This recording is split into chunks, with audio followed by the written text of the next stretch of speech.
നേട്ടത്തിലേക്ക് കടക്കുകയാണ്.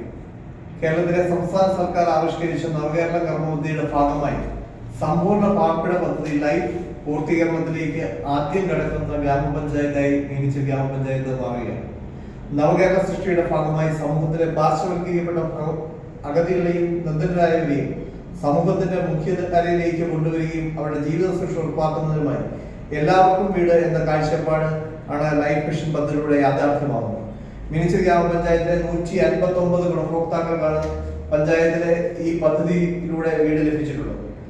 മീനച്ചിൽ പഞ്ചായത്തിനെ സംബന്ധിച്ചിടത്തോളം ഏറെ അഭിമാനകരമായ നിമിഷമാണ്. മറ്റു പല പഞ്ചായത്തുകളും വളരെ പരിമിതമായ ഗുണഭോക്താക്കൾക്ക് മാത്രം ആനുകൂല്യം നൽകിയപ്പോൾ ലൈഫ് 2020 ലഭിച്ച അപേക്ഷയിൽ അർഹരായ എല്ലാവർക്കും തണലേകിക്കൊണ്ട് വീട് എന്ന സ്വപ്നം യാഥാർത്ഥ്യമാക്കുവാൻ മീനച്ചിൽ ഗ്രാമപഞ്ചായത്തിന് കഴിഞ്ഞു എന്ന ചാരിതാർത്ഥ്യത്തിലാണ് പഞ്ചായത്ത് ഭരണസമിതി. ലൈഫ് മിഷൻ പദ്ധതിയുടെ പൂർത്തീകരണ പ്രഖ്യാപനവും താക്കോൽദാനവും പാലായുടെ MLA മാണി സി കാപ്പന്റെ അധ്യക്ഷതയിൽ ചേരുന്ന യോഗത്തിൽ ബഹുമാനപ്പെട്ട ജലവിഭവ വകുപ്പ് മന്ത്രി ശ്രീ റോഷി അഗസ്റ്റിൻ നിർവഹിക്കുന്നതാണ്.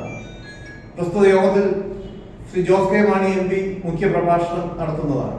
സാമൂഹിക രാഷ്ട്രീയ രംഗത്തെ പ്രമുഖരായ ആളുകൾ ഈ യോഗത്തിൽ പങ്കെടുത്ത് സംസാരിക്കും. അതോടൊപ്പം തന്നെ പഞ്ചായത്ത് ഈ വർഷം വളരെ താല്പര്യത്തോടുകൂടി നടപ്പിലാക്കുന്ന ക്ഷീരഗ്രാമ പദ്ധതിയുടെ ഉദ്ഘാടനവും നിർവഹിക്കുകയാണ്. മീനച്ചിൽ ഗ്രാമപഞ്ചായത്തിനെ പാലുൽപാദനത്തിന് സ്വയം പര്യാപ്തമാക്കുക എന്ന ലക്ഷ്യത്തോടുകൂടി ഗ്രാമപഞ്ചായത്തിൽ നിന്ന് പുറത്തുനിന്ന് 100ഓളം പശുക്കളെ പഞ്ചായത്തിൽ എത്തിച്ച് പാലുൽപാദനത്തിൽ സ്വയം പര്യാപ്തത നേടുകയാണ് ഈ പദ്ധതിയിലൂടെ പഞ്ചായത്തും സംസ്ഥാന സർക്കാരും ലക്ഷ്യമിടുക. ആദ്യഘട്ടം എന്ന നിലയിൽ 33 പശുക്കളെ വിതരണം ചെയ്യുന്ന പദ്ധതിയുടെ ഉദ്ഘാടനവും ഈ അവസരത്തിൽ നടക്കുകയാണ്. ഇതോടൊപ്പം തന്നെ വയോജനങ്ങൾക്ക് ഹിയറിംഗ് എയ്ഡ്, സഹായ ഉപകരണങ്ങൾ, ഷെൽഫ് ഓഫ് ലവ്, ലാപ്ടോപ്പ് വിതരണം എന്നീ പദ്ധതികളുടെ ഉദ്ഘാടനവും ഈ സമ്മേളനത്തിൽ വെച്ച് നടക്കുകയാണ്.